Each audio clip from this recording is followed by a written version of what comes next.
What's up, everybody? It's time for Extreme Pictionary Battle. I'll be the official guesser and judge for Pictionary today. And now it's time for our contestants to choose what they'll paint. Today's category is animals doing people things. Okay, guys, time to choose a card. Interesting. A polar bear taking a bubble bath. I haven't taken a bath in 3 weeks. How am I going to draw that? Huh, we'll figure it out. All right, Micah, you're up first. Let's do this. Game.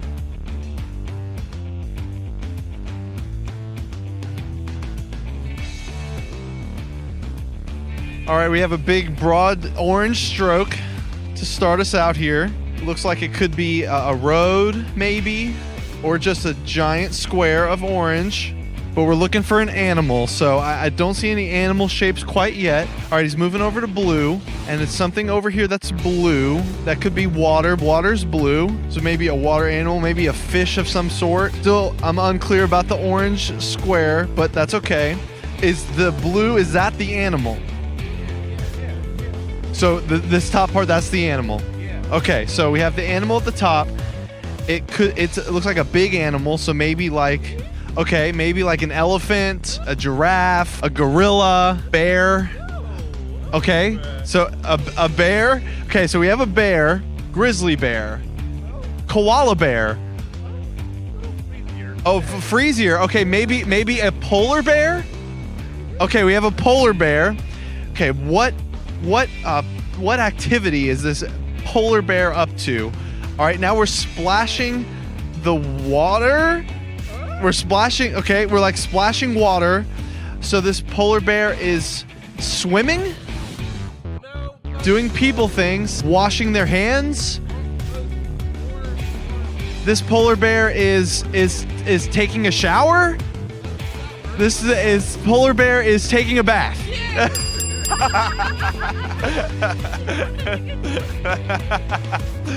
All right, we're here with Cam. Cam, do you think that you can beat Micah's time? You betcha.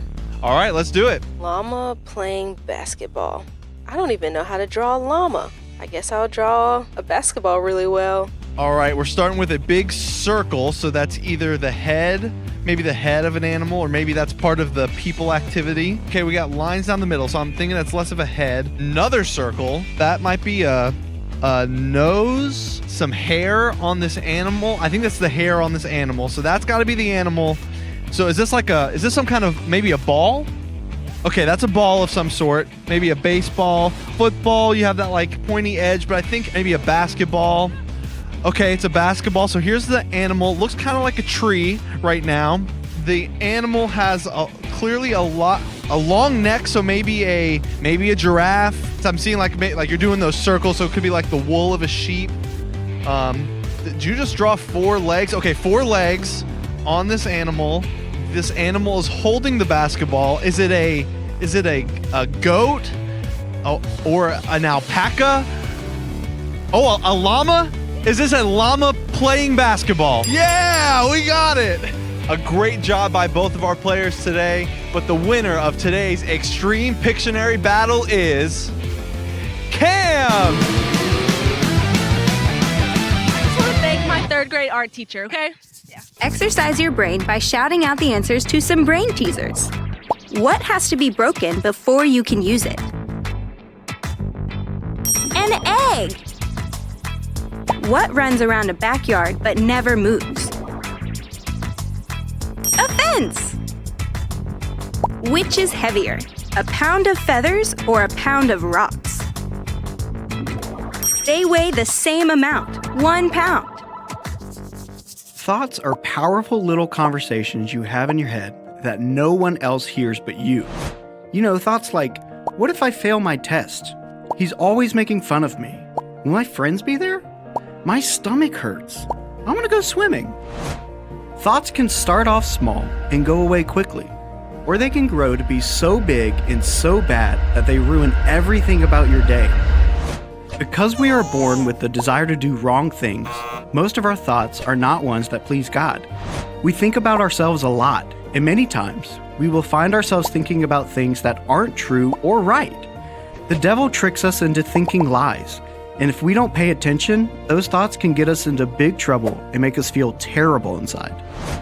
But God created us to have minds that think, and He gave us the ability to catch our thoughts. When we do, we can check them to see if they match what He says is right and true.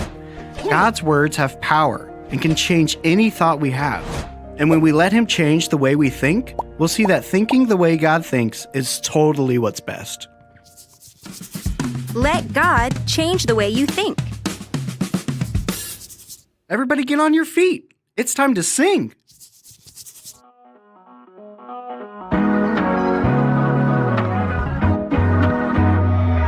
Don't live the way the world lives. Don't live the way the world lives.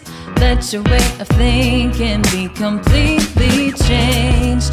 Don't live the way the world lives. Don't live the way the world lives. Let your way of thinking be completely changed. I can think, I can use my mind to think about what is good, think about what is right. I can think, I can honor God with my every thought. He is all I want. Don't live the way the world lives. Don't live the way the world lives. Let your way of thinking be completely changed. Don't live the way the world lives. Don't live the way the world lives. Let your way of thinking be completely changed. I can think, I can use my mind to think about what is good, to think about what is right. I can think, I can honor God with my every thought. He is all I want. Do this, think that. The world has got a lot to say. Our God says that the way we think has got to change. Catch it, check it, see what God has got to say. Let Him change it. You see there is no better way.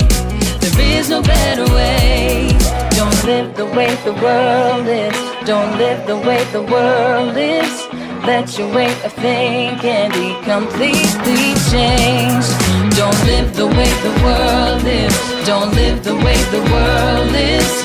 Let your way of thinking be completely changed. Don't live the way the world lives. Don't live the way the world lives. Let your way of thinking be completely changed. Completely changed. Great job. You can take a seat. Let me tell you about this guy in the Bible named Paul. Okay, cool. What's his deal? Well, actually his name was Saul. Dude, could he not make up his mind? It's not like that, but kinda. Saul had a lot of mean thoughts about people who followed Jesus. Oh, really? Mean thoughts like, I hope they step on a Lego. No. Unfortunately, he was putting them all in jail. And that's exactly what he was doing one day on his way to a city called Damascus. Out of nowhere, a bright light blinded him. Whoa, kind of like when your dad turns the lights on to wake you up when you're late for school? Kinda, but this was way brighter. And the shocking part was what Saul heard after he fell to the ground. Really? Was it, Luke, I am your father? No, wrong story. It was Jesus talking, and he said, Saul, why are you hurting me? But Saul had no idea who was speaking to him and asked, Who are you, Lord? I bet Jesus was like, dude, stop messing around with my people. Not quite. Jesus answered from heaven saying, I am Jesus. I am the one you are hurting.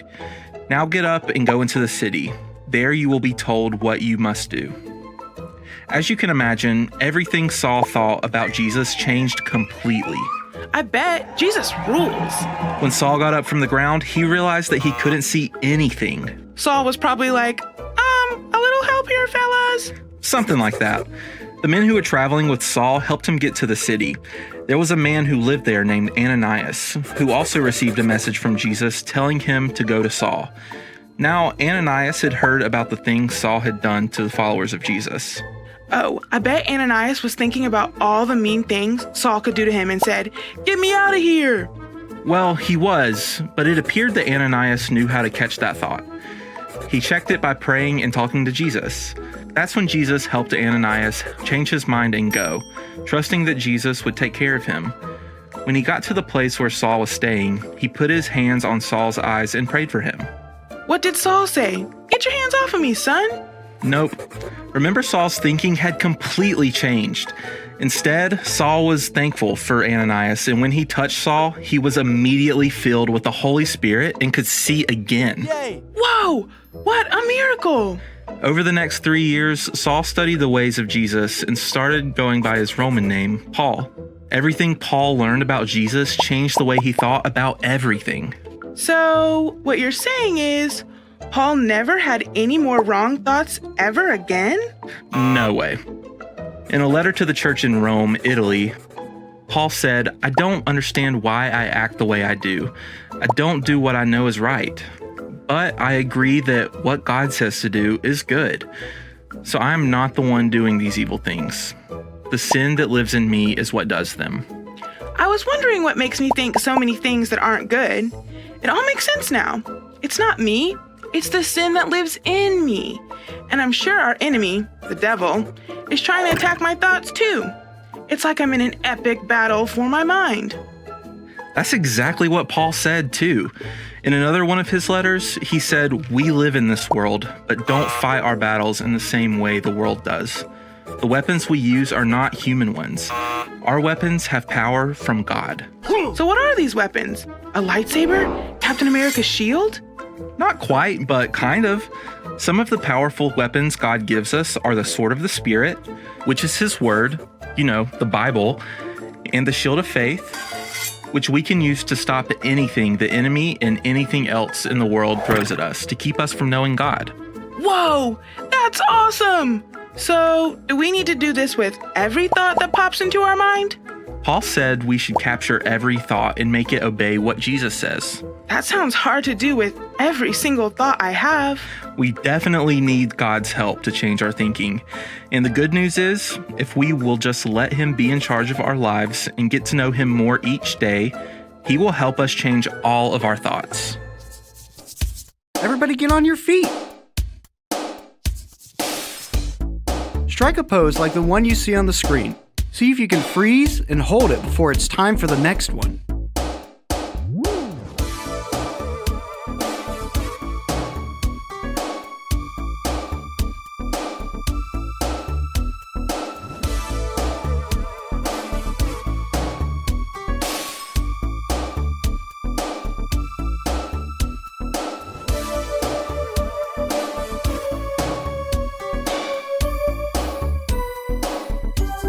That was fun. Now take a seat.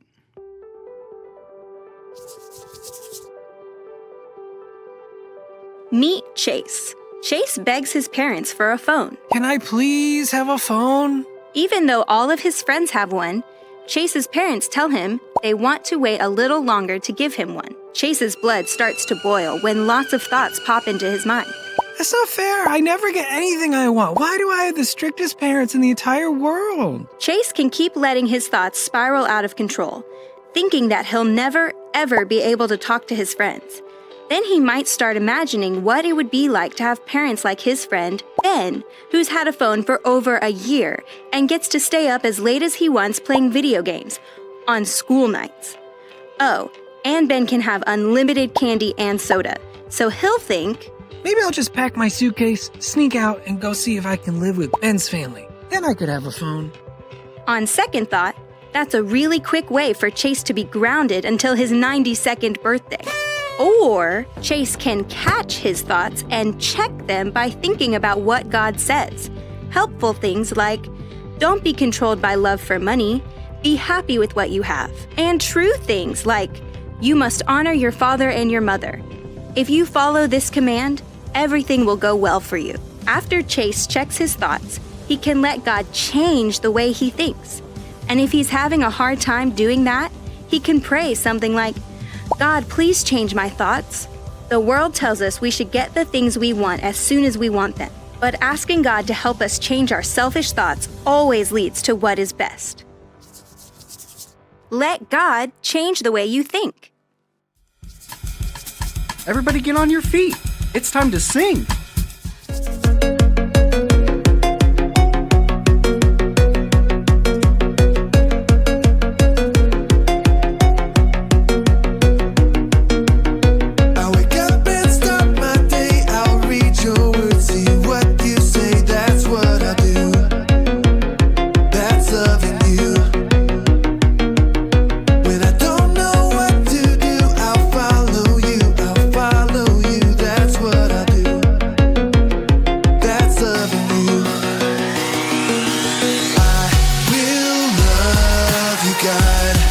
With all my heart and soul, with all my mind and strength, will you show me, God, to love like you love me, so all the world will see. When things don't go my way, I'll talk to you, hear what you say, that's what I do. That's loving you. Trust that you'll turn it around, that's what I do. That's loving you. I will love you, God, with all my heart and soul, with all my mind and strength. Will you show me, God, to love like you love me, so all the world will see. Will love you, God, with all my heart and soul, with all my mind and strength. Will you show me, God, to love like you love me, so all the world will see.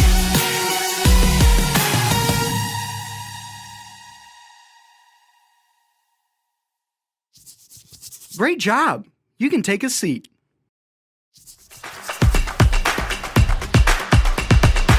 Recap what we've learned today in exactly 10 words. No more, no less. My Thoughts, are powerful, and God, helps change, them. well, lizards, Yes! Jesus, Spoke. to, Paul. and Changed. his, Thoughts. about, Everything. Wait, everything's just one word, right? yeah, We can think differently when we check our thoughts. With verses in the Bible. I went over. Yeah, you did. when it comes to thoughts, catch, check, and change them? Yeah!